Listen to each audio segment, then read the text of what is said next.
In the end, you have to make yourself stronger to get the best deal. I mean, we have seen how China was not pushed back by the US the way they wanted to, and they quickly backed off. We have to make ourselves big. I think one great advantage that we have is we are a market for everybody in the world. It's 1.5 billion consuming, hungry, young Indians taking more products, more services every day. It's also producing for the world now. It will have a tremendous amount of leverage with many other parts of the world to have the right deals. 83% approximately of the world trade moves away from the US between everybody else. I don't think so it'll ever come to that you will not trade with the US. But if it becomes completely untenable in terms of tariffs and all that, the world will react. And they will find ways, as rightly pointed out in other markets, other places. What India really needs to do is scale. Scale its technologies, scale its production, get to a point where they have consumer surpluses so they can send to the world like China. That will take some time. The good news is that India recognized very earlier on that this is time-consuming and capital-intensive. You have to build more roads, more ports, more airports, more railways. This would have taken 10, 15, 20 years and hundreds of billions of dollars. How did India mitigate this? They quickly recognized, I would say, credit to the government and the Prime Minister, get a digital highway in place of world order, the best. Provide enough energy to fire it, because there's no point having a digital highway with no energy.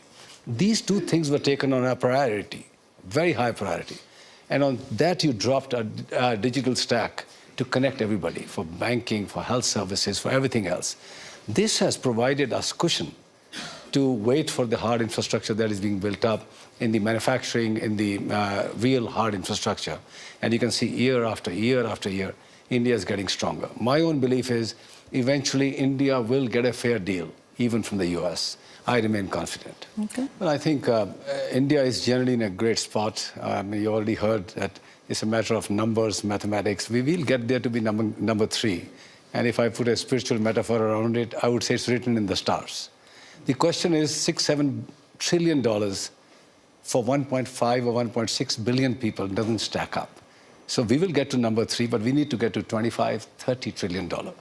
And we can quibble about the year in which we'll get there, but we have to get there and we will get there. What do we need? My tribe, the business community, needs an enabling environment, need a committed government, needs stable situation in the country. All that is available now. One factor that is coming to challenge our growth that we are currently on is massive competition that has occurred in the world today. US was a huge market for China to grow itself. And they used 20, 30 years of that wonderful moment to build their factories, to build their manufacturing bases, go into deep tech, earn a tremendous amount of money to shore up the economy. That opportunity is not available for India. So we will have to find our own ways and means. Thankfully, we have a huge market. India is a continent of consumers, young people consuming more and more. We will be signing, hopefully, the EU trade deal very soon. Yeah. UK is done, Australia is done, New Zealand is done, UAE is done, many more in the pipeline. But the big one with the US hopefully also gets done soon. We heard from Secretary Lutnick this morning, America must bring everything back to manufacture in America. That's a change. We need to deal with that new shift in the global trading norms that we'll have to deal with. Give us more backing from the government, give us more freedom. We have a prime minister who understands the power of business. He uses the industry and industry players to scale up the country, provide more employment. The PLI scheme that has come out, I never thought during my lifetime India will be a manufacturing destination for electronics or telecom equipment. All that has changed in the last 5, 7, 8 years, just in the last 5, 7, 8 years.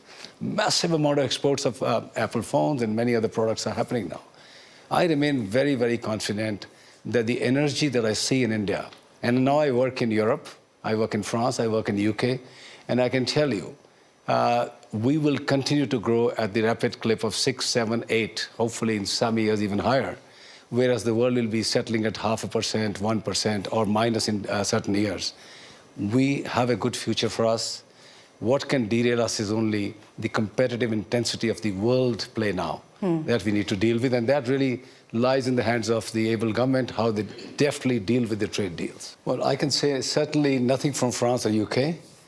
No, it's much harder, much harder. Oh, really? Oh my God, it's much harder. And they also have the additional burden of the Brussels bureaucracy, which they have to deal with. There's just multiple layers there. I would say US is a good model, where business is really highly encouraged, and the ease of doing business, I would say, to a good level. And of course, there are examples, fine examples in Singapore and UAE, etc. But I would echo Honorable Minister's point of view here. India has come a long way. I mean, I'm a product of, I started in '76. So I have You're giving your age away. Yeah, it's fine. But I am telling you, I've seen this plethora of books, handbooks, manuals, standing outside in DGTD, CCIE, hundreds of departments getting one license to get something into the country. All that is gone. 1992 or 91, 92 was one big wave. And I would say in the last 10 years, a lot has been done. Can more be done? Yes. We as business community will keep on asking for more, transfer more faith onto us. Have faith, we will do the right things, we'll be more compliant. Indian companies have much better governance standards today than they were in the 90s and early 2000s.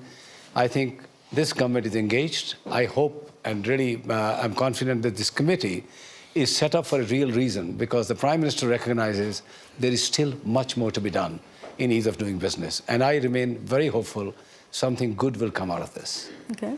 So I'm adding on to the question Geeta kind of asked you about doing business in India. Okay, thank you.